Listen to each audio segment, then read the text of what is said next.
a mean one, Mr. Grinch. You really are a heel. You're as cuddly as a cactus, you're as charming as an eel, Mr. Grinch. You're a bad banana with a greasy black peel.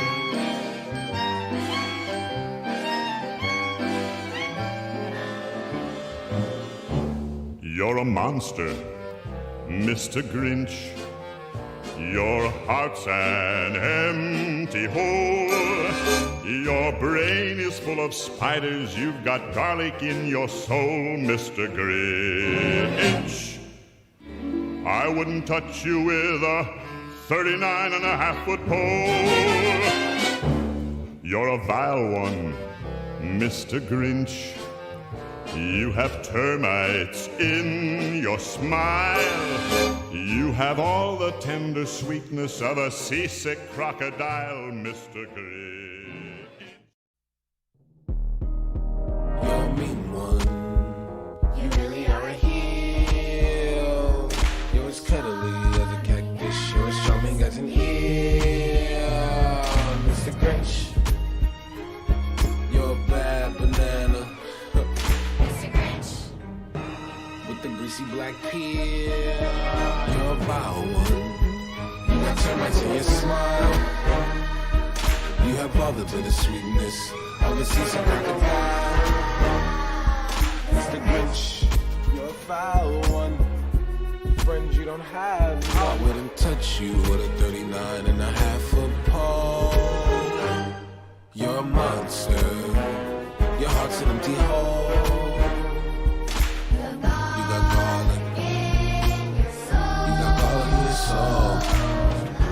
All them smiles, homie, I turn up frown. All them decoration, I tear them down. You can ask Max, I don't play around. Ayo.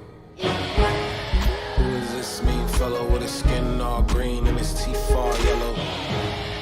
So mad for Halloween, come around and we ain't knocking at your door, man.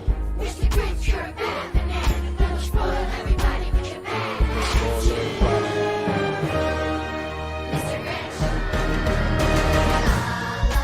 This mean fella with his skin all green and his teeth all yellow. What you so mad for? Halloween come around and we ain't knocking at your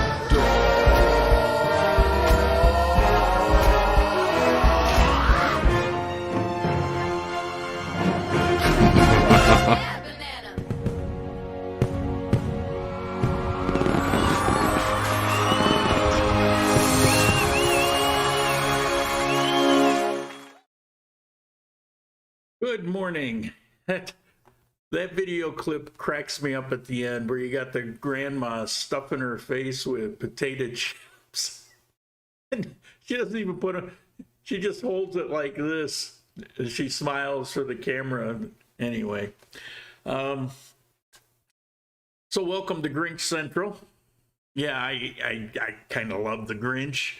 And season's greetings, Merry Christmas, and welcome back to the Grand Columbia channel and to Coffee Time Live. And today we've got a bunch of things to talk about, and I think you're going to like the topics. I put them up there on the screen for you.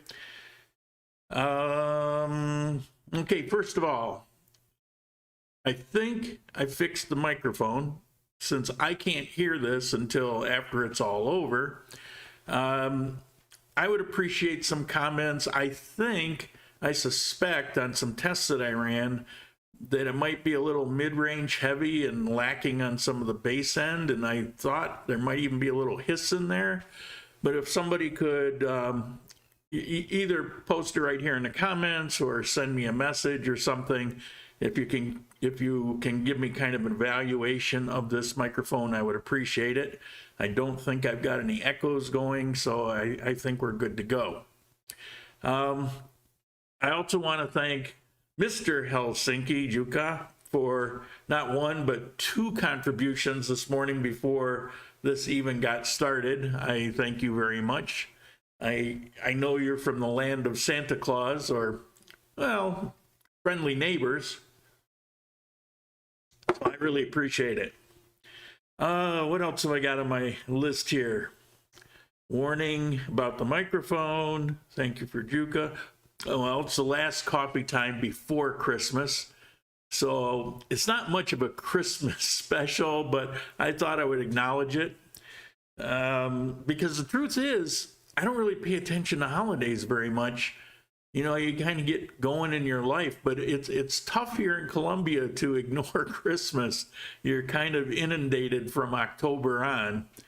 So anyway, topics today, as I mentioned there on the screen, it came up from a conversation I was having with somebody about the travel advisory at the State Department for the U.S. And it talks about murders and kidnappings and all kinds of mean, nasty, ugly things. Filling out the papers there on the bench, circles and arrows. Anyway, I don't know how many will get that reference. So I thought I would clarify the U.S. Embassy's travel advisory, because the idea that this is about Colombia as a whole is not good. Also, third, and God knows if it's the final change to the vaccine entry, but it is the one that they implemented Wednesday. So I'll talk about that for entry into Colombia. And I'll talk about, you got to talk a little bit about Christmas. I know last week I talked about the wine and the cookies and the natija, but I'll talk about what makes Christmas in Colombia. And so, first, let me see who's here. Greetings from Helsinki. Greetings. Oh, George, you were the first one this morning. Where's Robert? I think he's still recovering from his trip. Dennis, how you doing? Nice intro. Thank you. Thank you. You know, I'm going to get copyright strikes all over the place, but it doesn't matter because they do it regardless of what I do. So I figured, to hell with it. I'm not going to worry about it. Channel's not long for this world anyway, so, you know, we'll be going to odyssey.com when the time comes. ODYSEE, creative spelling. Merry Christmas, Phil. Libby, how you doing? It's going to be very restricted in Ecuador. I'm sorry for the people there. Biggest holiday is not allowed to do the way they used to. Yeah, it's kind of the way of the world. Fortunately here, well, we've got some things going on. Life feels pretty normal. I was out and about this week after the national vaccine passport deal, and whether it was in the mall or restaurant, wherever I went, it never came up. I'm also seeing fewer and fewer people wearing their masks, and if they are wearing it, pretty much everybody's got it down under their chin. So, including the police. Season's greetings from Texas. Mark, hello. Like that last name. It sounds good. All right, good, thank you. Good morning, Lauren. Greetings from West Palm Bay, Florida. Merry Christmas to you and everyone. Carlos. Good morning. Visa renewal tomorrow. Well, good luck to you. Shouldn't be a problem. Merry Christmas from Florida. Very normal in Florida. Yeah, I understand that in Florida. It's like one of the few places on the planet that seems to have maintained its sanity. Okay. So first, we're going to talk about, what are we going to talk about? The danger zone. It really is misunderstood, and I think it's because people tend not to read everything. Maybe they just read headlines. So, Buenos dias, next week, back in paradise. Merry Christmas. Will you be here for New Year's? Okay, so let's look at the U.S. advisory. I got this in two different things here. This one, it's the State Department. This is the page, the heading, Colombia Travel Advisory. And let's go to the lower portion of that. Okay, it says, out Arauca. Somebody pronounce that for me. Cauca and Norte de Santander departments do not travel. Violent crime, including armed robbery, homicide, is widespread. Terrorist groups are active in some parts. Now, here's why I tell you, you know, it's almost, it would be laughable, except what they're telling you is true. But let's look at the map of Colombia. Now, I greatly exaggerated the areas, but in the north there, you're going to see, I don't know if you can see the mouse pointer, in case you can. This is the Santander, the Norte, the north, and this is the one I can't pronounce, Arauca, here. And what they're really talking about is the narrow area along the border, and it's particularly in this upper oval here, along the border to the right of that. And it is very dangerous there. And then the third place, you go down south and to the left side of your map there, you'll see the solid line. And inside that, which is primarily wilderness, I mean, it's nothingness, but it's in there. And the interesting thing is, one of the more dangerous places that they actually left off the advisor is below that, where I have the dotted lines along the Ecuador border.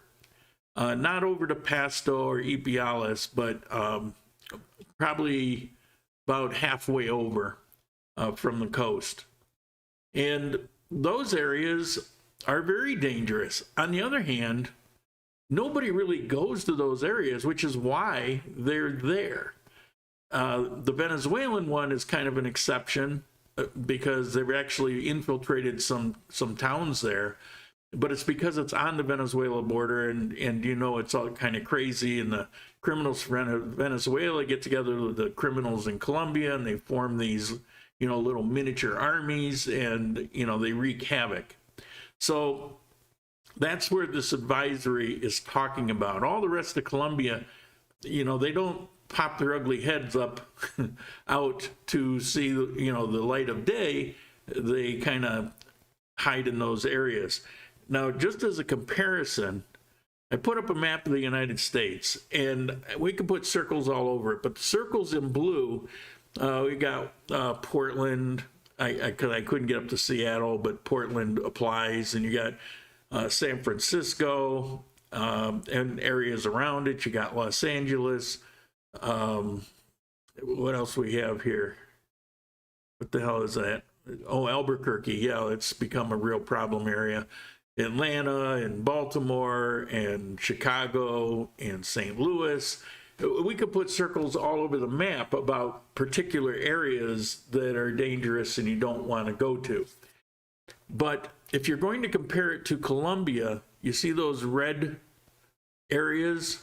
You know, you got up there by Idaho, and you got it around Minnesota along the border, and they're out there in the middle of nowhere, and that's wilderness.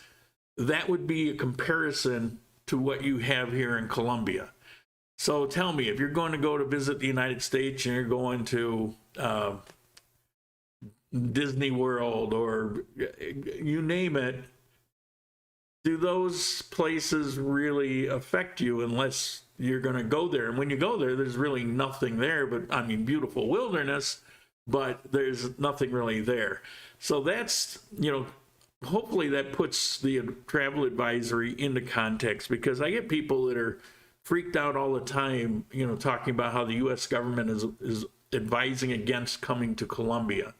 And they're just not reading what the advisory says. It's not about not coming to Colombia. It's about what I just explained. So, am I still on? The chat went silent. Must be my magnetic personality. Looks like everything's still going. Okay, so we'll just keep plowing on. Let's get to the entry requirements.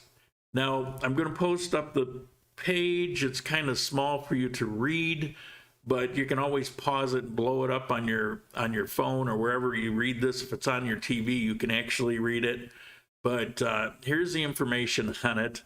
And I'm going to put it kind of in a nutshell for you. Last week, I said that they came out with an announcement if you had your first vaccine, if you didn't have it, then you couldn't enter. And then they came out the next day and said that if you have the test, that would substitute for if you don't have the first vaccine. Well, right after that show, or it might have been just before, I'm not sure, but I believe it was just after, I think it was Monday after the last week's show. I don't have a calendar in front of me, but I'd like to say it's the final, but it's the one that they're operating on now. If you're a visitor that you're not Colombian and you don't have a visa, such as a retirement visa, I don't mean a tourist visa, but the M-type visas like that. If you're just coming to visit Colombia, you need proof of both shots. Now, one of them, I think it's the Johnson & Johnson, you only get one shot. Well, that's adequate. But you've got to have proof of both shots. Now, that means you really can't get here if you don't have any shots. You have to set up and go get your shot. Most places that you could do that tomorrow. And then you've got to wait anywhere from 2 to 4 weeks before you can get your second shot. And when you get your second shot, you still can't enter until 14 days have gone past that second shot. They don't want to deal with any kind of medical issues here, from wherever you're coming from. And so after the second shot and 2 weeks after that, you can come. If you've already done that, then you're good to go. But that's how it is, and I don't think it's going to change, at least for a little while. Now, if you're a Colombian citizen, you can actually enter with just the PCR test, citizenship. There's things there. Plus, if you're a permanent resident, I'm not a permanent resident. I'm here on a retirement visa. I can apply for permanent residency. Well, for me, in about 1.5 years more.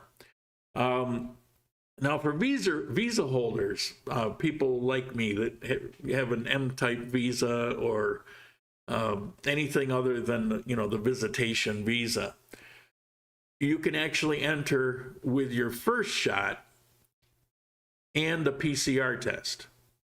So if you haven't had your second shot, but you're trying to get into Colombia, you can come with your first shot, but you've got to get your PCR test within 72 hours of the flight. And so that's, in a nutshell, how it's broken down. For people coming in, it's basically stricter than the first original two. It was like medium hard, and then they made it a little easier, and now they've made it extra hard. So we don't need to get into whether these things should be even be necessary or required. That's a whole nother issue that we can't talk about here. Buenos dias from old Mexico. Old Mexico. All of Mexico is old. All right. So, people still here? Well, chat is uncharacteristically silent. All right. Let me get to. Need this. All right. So we're going to talk a little bit about Christmas in Colombia, and then I got an email about Manizales, so I'm going to address that a little bit. First of all, Christmas in Colombia, there's a lot of similarities to the U.S., and most of my viewers are from the U.S., although we've got England and Helsinki, of course, and some other places.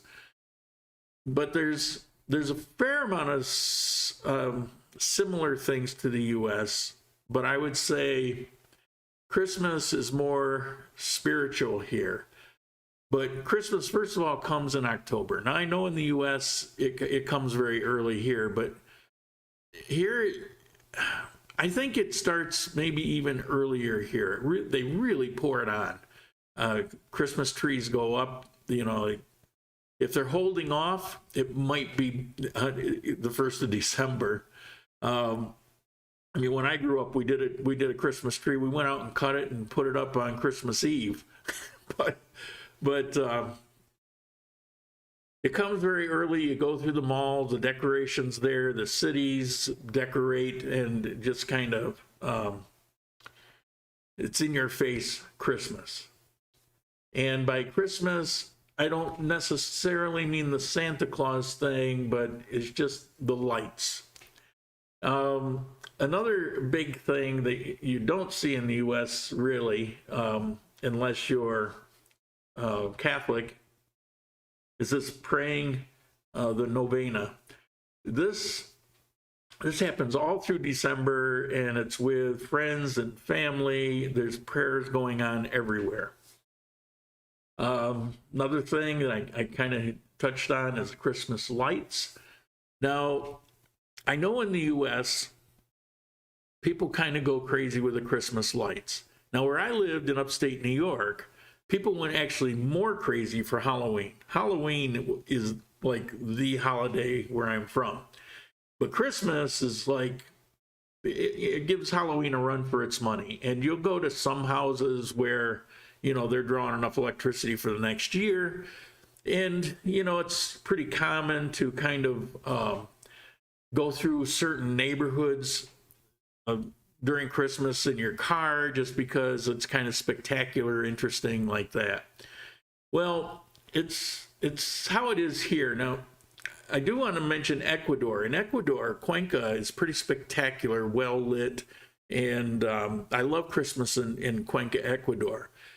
But the thing in Cuenca, Ecuador is all the lighting is public lighting. It's all provided by the government through taxes, and it's gorgeous.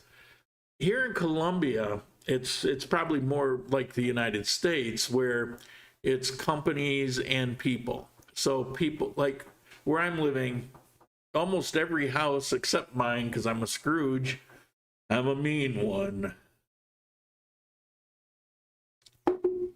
they're all lit up, you know, right next door to me, or two doors down. He's got the Santa thing going on. He's got a big blow up Santa Claus in front of the house, and he's got a reindeer up on his balcony thing, and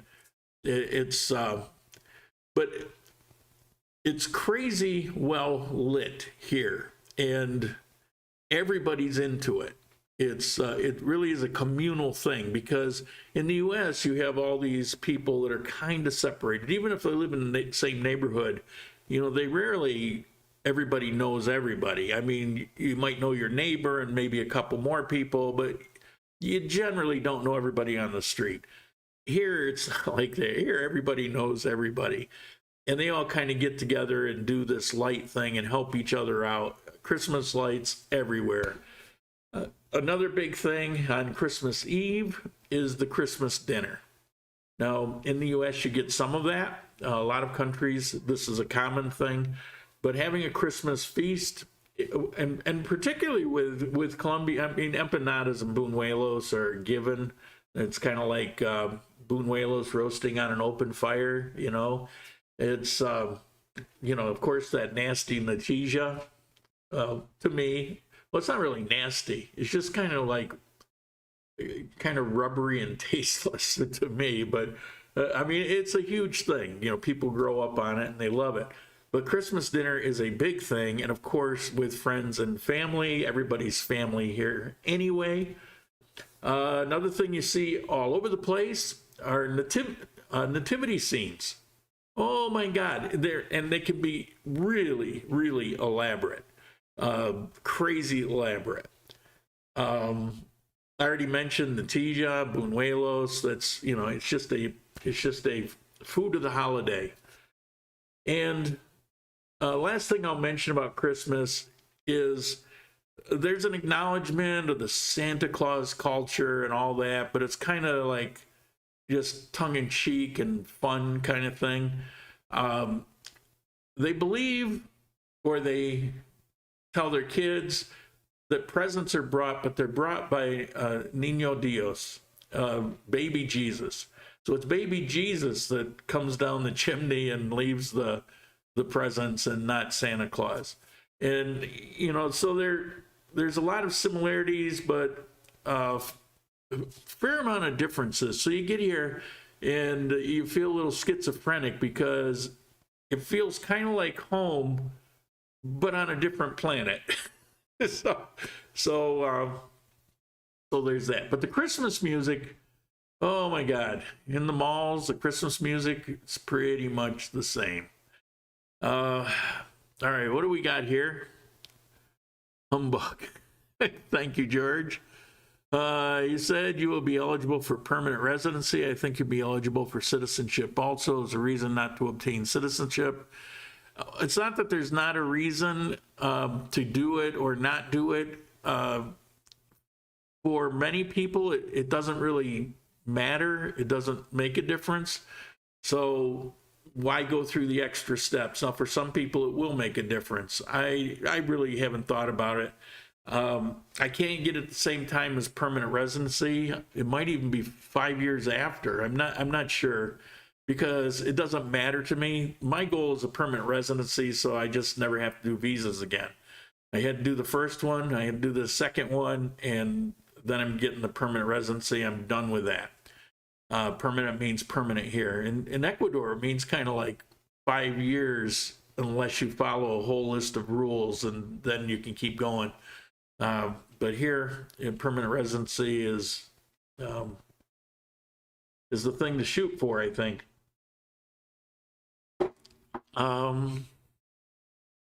John, don't forget, party. Every night there's a party in this building. Noisy until 2 a.m. Yeah, I think that's kind of a given, but you're right. It's endless parties. It begins in November, but it really starts pouring the heat on after the night of the candles, December 7th. After that night, it's party hard. I was messaged at 9:30 last night by a friend of mine. She and her sister come visit sometimes, and she said, "Why don't you come over and drink rum with us?" And I said, "No, I've got a show tomorrow. Thanks, but no thanks. It's, half hour in a taxi, and if it's after 12 during the holidays, it can be kind of difficult to get a taxi, and no, it's too much of a hassle, and I don't go out anyway." So I get a message about 10 minutes later, "How about I come to you? We'll drink and talk and have some fun." And I said, "No, I still have to get up early. All I need is some drunken girl at 3 o'clock in the morning still keeping me awake." So, I decline. But that's, those things are just, once you get to know people, it's kind of common. It's pretty typical. So yeah, party. Are the tamales traditional in Colombia? Are they cooked in banana leaves? Yes and yes. They're called tamal, and they're different in that they're really big, like big, and they're filled with, well, there'll be like peas and carrots and maybe a chicken drumstick and a whole hard-boiled egg and maybe a piece of oven roasted pork. So it's this big thing it's a huge meal. And the nice thing about them is they're only like $7,000, for these gigantic things. They are wrapped in banana leaves.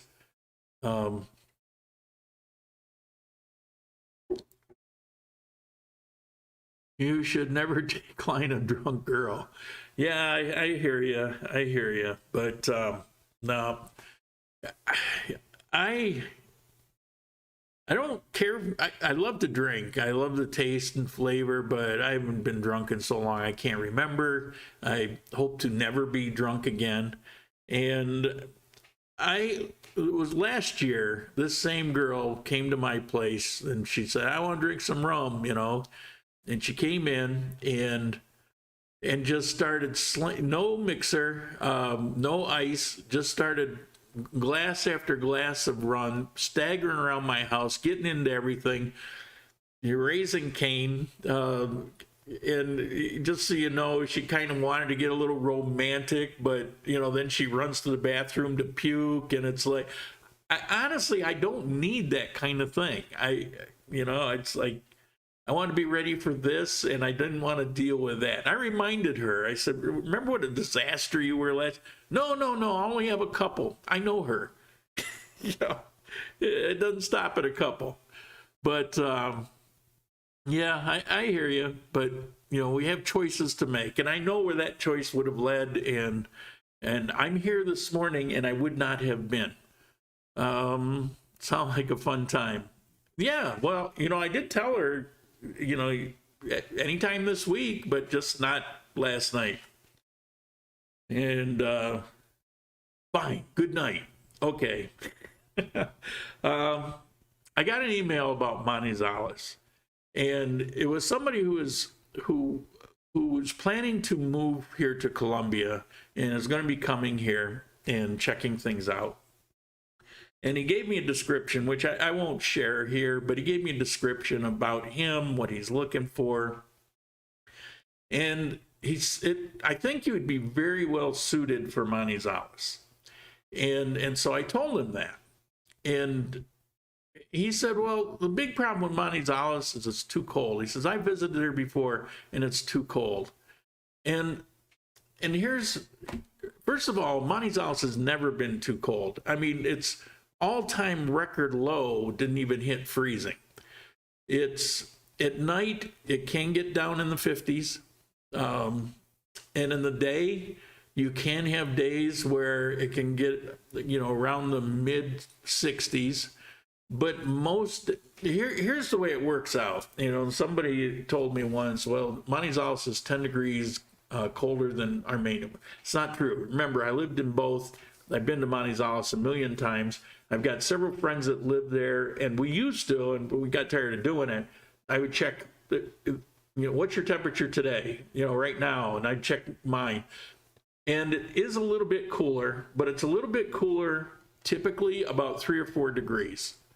I mean, we're up a little bit in the mountains, and they're not up at a tremendous amount. I mean, they're barely 7,000 feet, and that's not that high, but it's high enough to keep it cool. I think the temperature in Manizales is more perfect than here in Armenia. It's the rain that, I'm not a big fan of. But I just I know I've mentioned this before, but people are always saying, particularly people here in Colombia, and Colombians who don't live in Manizales, are always saying, it's like this rumor that gets repeated. They're always saying, oh, it's way too cold. It's so much colder there. And it's not. You can drive from Armenia and go to Manizales and be there in less than a couple hours, and you're going to feel the same. It may be a degree or so, but it's basically very similar temperature. It does get a little warmer here, but one of the hottest days I've had in Colombia was actually in Manizales. But the reason it was like that is I went for a walk and didn't realize how late it was, and to go back I had to go on this long stretch that was kind of exposed to the sun, and it was one of those days where it just wasn't cloudy. And so I'm out for about 10 minutes baking in the sun, getting back to, I probably should have just jumped in a taxi, but I figured, what the hell? Well, the sun is fierce, and whether you're in Manizales or you're in Cartagena, if you're under that exposed sun, the sea level no longer matters. It's going to kind of cook you. And that was the hottest I've been. In Ecuador, the hottest I ever was when I bought that hat, and I thought I got sunstroke or something that day, but it was a similar thing. I was out walking around in an area where there was no shade, and the sun was just out without clouds. And so that's where the real heat comes in. But then you got places like Ibagué that I feel every time I've gone, it's hotter than I like. And here in Armenia, like I tell you a million times, even when it gets up around 82 degrees, you've always got that breeze, which makes it feel like it's in the 70s. So it's very rare, although it does happen, it's very rare that you get, you know, really hot days here. But I just want to talk again a little bit about that idea of Manizales being so much colder. And I crack up where Colombians say that all the time. It's a thing they say, oh, Manizales is too cold. And I have you been to Manizales? Well, no, because people don't travel here as much as you would think. But if you're considering coming here, and be it Armenia or Pereira or Medellin or Manizales, the temperature is temperate and comfortable most of the time in all those places. So, of course, Pereira is an exception, but you should put that out of your mind. Manizales is not cold. It is not cold. You know, it can get up in the 80s under the sun. It's terrible. It's typically in the 70s, where here it might be 78. It might be 72 there. Oh, come on, seriously, is 72 too cold? So at night, yeah, it's cold, but here it can get cold. I mean, relatively 50, 60 degrees. All right. People who think Manizales is too cold should look at Ibagué. Yeah, okay. Okay, do we have, oh, Ron, 12 years. I've got a bottle of rum that's, I think it's 7 years, that I've had for 3 years now. So does that mean it's aged 10 years? I don't know how that works. Do you think it's harder to build new housing developments in Manizales? Armenia has all that flat open space to the north. Well, yes, of course, because all the immediate land has been used up, but that's why you've got some of these little villages that are technically connected to Manizales, but they're called something else. So, yeah, they've kind of used up the land. There wasn't that much to begin with, but you've got 500, 600,000 people that basically live on that mountain, and there's 7 peaks altogether that make up Manizales. It's a fascinating place. Cali has been cool lately, not cold, but very comfortable. Yeah, this is the time of year everywhere. You're at your coolest. I guess you might say this is their winter, but it really isn't, because you really only have the 2 seasons. You've got wet and dry.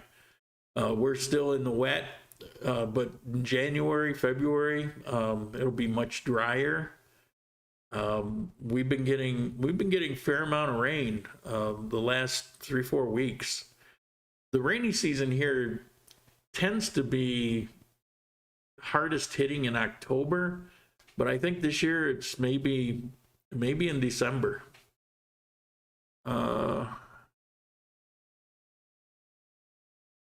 My housekeeper comes 3 times a week. Woo!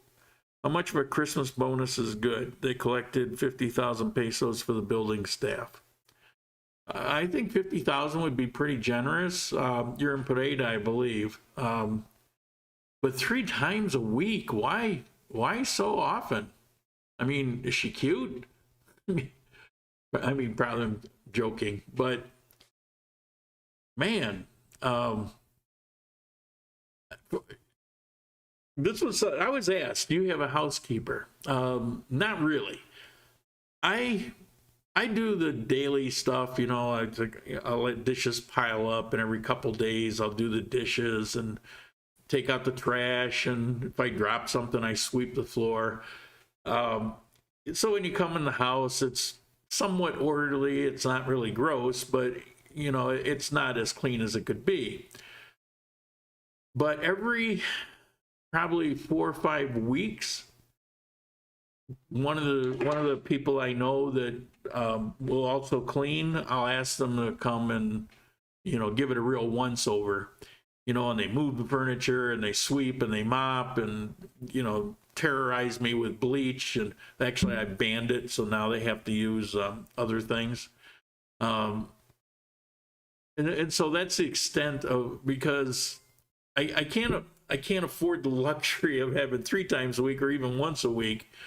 But then again, if you're living alone, you don't really need it, I would think, you know, but, you know, I was raised to kind of pick up after myself. But good for you. I mean, if I could afford it, I'd probably, you know, have one every week coming in. But as far as a gift, there's that, or you could just buy one of those Christmas baskets that all the supermarkets have right now. It'll have Nexigo, and it'll have that that wine, which I tried, by the way.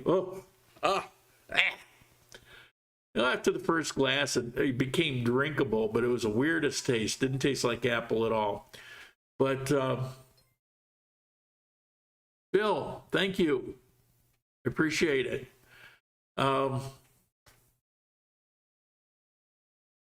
Yeah, I think one of those Christmas baskets would be real nice, and I think they run around that 50,000 peso mark, or 50,000. If she's coming in 3 times a week, I mean, maybe, you know, duplicate, you know, whatever you pay her for a week, maybe duplicate that, give it to her again as an extra. But yeah, it would be nice. I'm not very good at things like that. So the guards here, the gardeners, the landscapers, I don't know who they are. It seems like different ones come and go, and I mean, I'll probably just give it a pass. She likes to take me shopping, helps pay the bills. Oh, so she's kind of a cleaner and an assistant. Yeah, well, that makes more sense. I have friends to do that, but until you make friends, that would be a good way to do it. Yeah, so let somebody rely on. I would take whatever you pay her for the week, and I would probably give that to her, double it.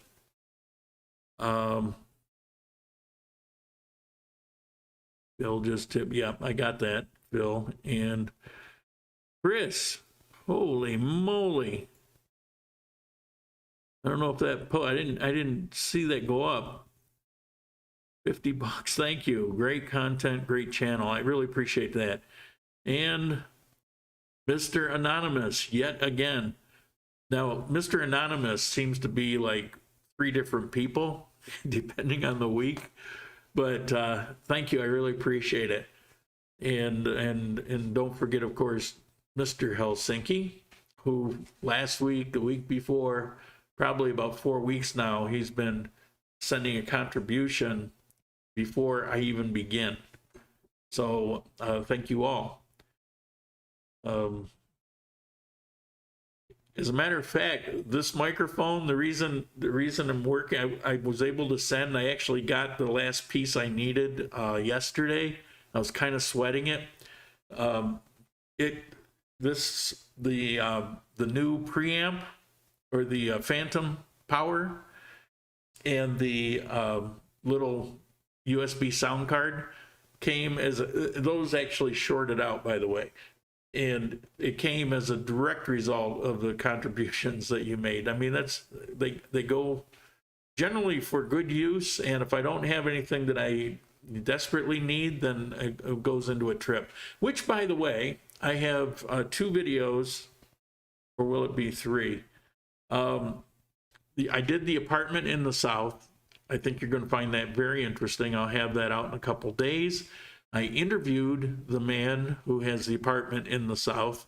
So I think I may break that into 2 videos, or maybe it'll be just 2 parts in the same video. I haven't decided. Depends on how long it is.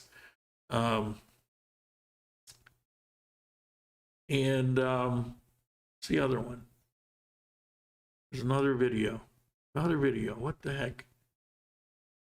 Drawing a blank. If I don't have notes, I can't remember. Do you like the 2nd floor penthouse? Oh my God, I love it. I like space. I like, you know, I like room, and it's got it. You could, I mean, you could put 5 families in there. It is kind of a waste in a lot of people's mind because it is so huge, but personally I would love it. But and you look at the price and you'd say, in my world, that's a crazy amount of money, but a lot of people coming from the US see $800 in rent is cheap.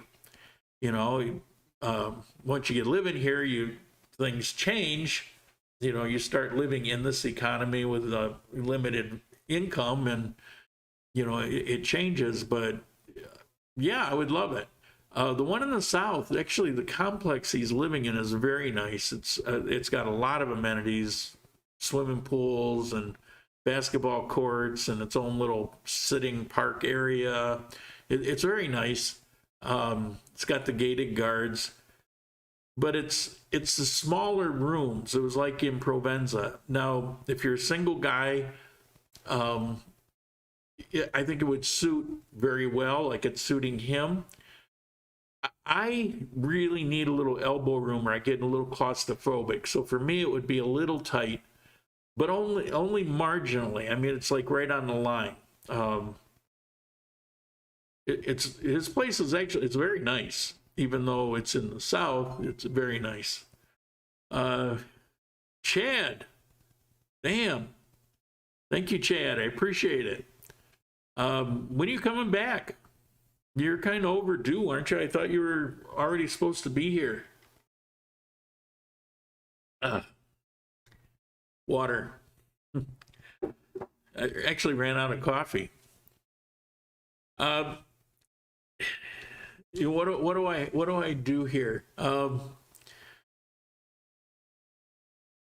Around 9 o'clock in the evening, I just go chill. I just kind of kick back, and I watch TV very often. I might play guitar a little, I might read a little, but more often than not, it's like, you know, I get up at 5 or 6. By the time 9 o'clock runs around, I'm ready to just kind of chill. And I heard somewhere about this show called Yellowstone, and so I called it up on Stremio. And there it is, 4 seasons, and it's in middle of the last season. So I watched over the last weeks from season 1 up until I'm almost caught up to where it is, you know, in the U.S. And 2 things struck me. It was kind of like, you know, the Sopranos in Montana, fascinating show. But it reminded me a lot of my childhood. Now, all my poverty happened, you know, up until about 10 to 11 years old. So the early part of my life, you know, we were living in starvation and no running water and no heat in the winter and all that kind of stuff. Raggedy clothes, hand-me-downs. I didn't get a new piece of clothing until I was 12 or 13 years old. And the same for shoes. But from 10 to 11 is when my mother married my stepfather.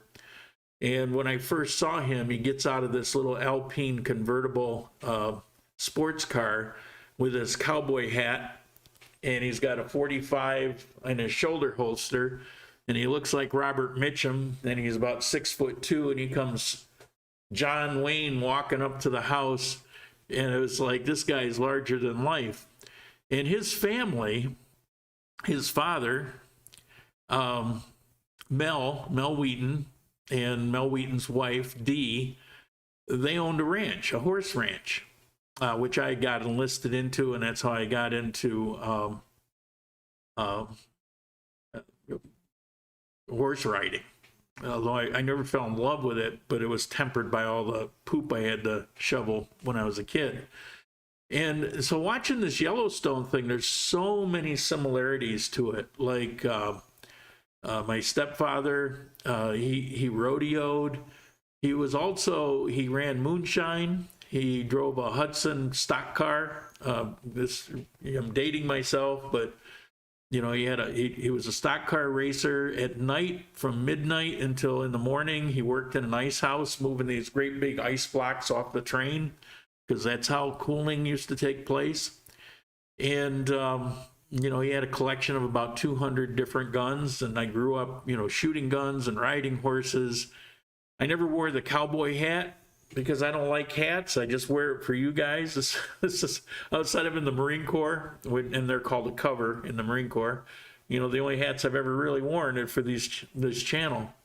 And so watching that show brought back a lot of memories. You would go into Mel and Dee's house, and it had the same decorations. It would have a cowhide on the wall and all this wood and loggy. I mean, it wasn't fancy like that. They lived well, but they lived poor. But they had annual country jamborees where all kinds of people. That's where I saw at Mel's Ranch. I saw Johnny Cash for the first time. I think I was 12 years old, watching Johnny Cash in the barn. Wondering who the guy, why is he wearing all black and it's at night, why is he wearing sunglasses? I was a kid, what do I know? And you come in during the day and Dee would force you to eat something, and she made the best apple pie that was probably killer. It was, she made it with lard. It was like so thick. It was the same way the Amish make it. And I asked her one time, why do you make this stuff? It's probably going to kill somebody. She said, well, if you work for a living like we do, you got to have those calories. That's, yeah, good point. All right, I'm way off track. Nothing to do with Colombia. Sorry about that. I just got reminiscing with this Yellowstone TV show. There were so many similarities about what was going on. Even when I was given a 30-30 rifle and told to Jim, my stepfather, had a junkyard, and thieves were coming up and stealing things out. There was like 2,000 cars you would kill for the cars that were in that thing. And he gives me a 30-30 and camps me out there overnight and tells me to shoot those damn thieves if they show up. And they showed up. And I shot at them. And next day we found a little blood trail, and they never came back again. We were just crazy like that, It's like, now I'm civilized, but a lot of memories came up from that TV show. I have a terrible time downloading Stremio, there's no E on it, and actually getting it to work. Do you have any trick to make it work? No, it's actually one of the easiest things ever. You just download it and it works. I can't imagine why, but there's another one you might like. It's not the same. It's more like a Netflix. It's called Tubi, Tubi. You don't need any kind of VPN or anything. It works great, and it's got zillions of movies and TV shows. It works fine here in Colombia. So, consider that one. I think it has more. I was reading somewhere it's got like 3 times the amount of online product than Netflix has. I think that's because Netflix is constantly going through and deleting out things that people aren't watching. But the thing is, like, I love to watch old John Wayne movies. I mean, I've probably seen every one a zillion times. And every so often I get an urge to watch an old John Wayne movie, and Netflix just doesn't have them anymore. But you can go on Tubi and they're all there, So, it's cool. But it also has newer things and newer TV shows and series, things like that. Renee, hello from Florida. Howdy. Living in the Free State. Rob, where you been? Sorry for signing in late. Was playing Frisbee on the beach. Yeah, you were sleeping in from your time here. I'm on to you. See, you're a good storyteller. What is a storyteller? That's why we want the drunk girls to come over. I don't know that I'm a good storyteller. I ramble a lot. I get sidetracked and I ramble a lot. I actually had to cut myself off because I could go on and on about, you know, that part of my childhood, because it was a cross between crime syndicate, loved it, great fun, and it was hell on earth. It was nothing in between. There was nothing vanilla about the years from 10 to 15. 15's when I left home. Okay, so what time is it? Well, we're coming up on the hour. Do we have anything else? Any other questions, comments? Chad, again, thank you. Phil, thank you. Chris, thank you. Mr. Anonymous, thank you. And Mr. Helsinki, thank you very much. You're going to make it a ho, ho, ho, Merry Christmas. What'd you think of the Grinch intro? I mean, I thought, I was laughing while I was putting that thing together.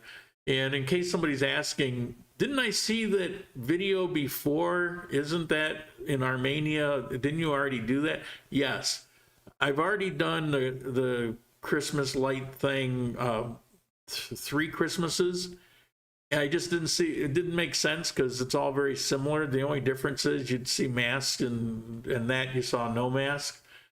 So I figured, I'll just go with that. I just don't need to keep doing the same videos over and over again. That's why my walking videos in Armenia have slowed down to nothing, because I pretty much walked everywhere and done videos everywhere, including where the guys living in the South. I did 2 videos down there before. Pretty much covered it all. So, what do we got? Coleman, Florida. Holy moly, you finally made it back. What are you doing in Florida? Okay. So, looking. All right, so are we done? Are we done for the day? You tell me. I got more time. I mean, what have I got to look forward to? I can go get ready to watch the Buffalo Bills give me another heart attack. You know, it's like, there's always next year. You know, they're still in it, but barely hanging on.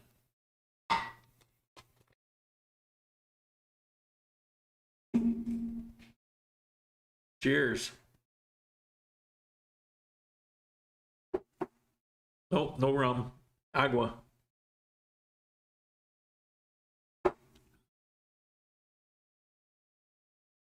George, thank you. Thank you. Merry Christmas. Thanks for all you do for us.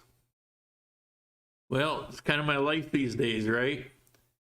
Done for today. Have the girls come over. I probably never should even mention that. You guys, imaginations begin to go wild. You know, you're going to think this is a party house. I am so far from party. People that know me, like Rob, they'll tell you, there's no party left in me. I have no interest in it. I spend too much of my life with that, and I'm just done with it. I try to be back in the house with very few exceptions by 6 or 7 o'clock at night. And I rarely will go out at night. If I do, it might be just with a few friends to go down to the Container City or something. Rick from St. Augustine. Wish you and all Grand Columbia members a Merry Christmas. And let's all have a great New Year. That sounds good to me. I'm up for that. All right. We're almost there. Nobody told me if you like that Grinch intro or the Grinch modernized version. It just kind of cracked me up as I was putting that thing together. So that's why it's older footage, and I just I like to entertain myself, and so I played the Grinch song because I love the Grinch song. And So that's it. All right. Couple people are clicking off. It's getting boring. We're going to have to shut it down since nobody's got any questions. So I want to thank you. I thank for all you do. I'm looking forward to New Year's. When is New Year's? When is New Year's? Next Saturday? So this will be the first? I don't know. I got to look at a calendar, but I'm trying to think of when the show is as compared to New Year's. But I'm going to be, this will be happening even if nobody's watching. I'll be here for the Sundays coming up. Taking the bus to Pineda tomorrow, first time solo. It's cake. There's nothing to it. You're in Ibagué? Is that right? Do I have that right? What's faster going from Armenia to Ibagué than it is from Ibagué to Armenia. And then it's about 40 minutes. It depends on the traffic in Pineda. Another thing about Pineda is traffic can get really bad.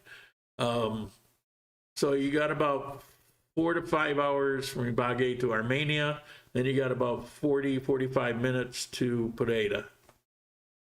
Taking the bus to, yeah, so I'm not sure where. Oh, you're in Armenia. Oh, okay. Yeah, well, that's real simple. So you go to the terminal, and I suggest you take either the Trans-Armenia or the Metro. And they're little short. They're the short bus. You know, 12 to 15 passengers. They're usually pretty comfortable, although once in a while you get one that's kind of beat up. But usually they're pretty comfortable, modern, leather seats, AC. Power source, but you're not in it very long.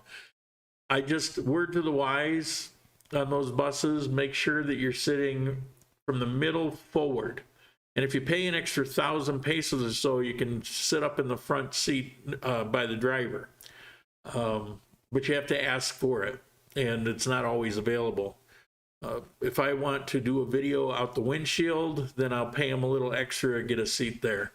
So instead of the 8,000 pesos, it might be 9,000 pesos, you know, a couple dollars.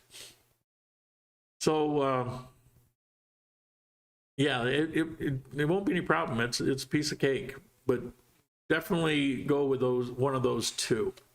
I prefer the Trans-Armenia, but Metro is usually about the same, and they are direct. The only stop you're going to make is there's the stop that you make leaving Armenia, where they check the manifest versus all the people on. So it's just a head count. There's 12 people that are on the manifest, and there's 12 people on the bus. And so it's typical. Okay. All right, that's it. It's been 1 hour.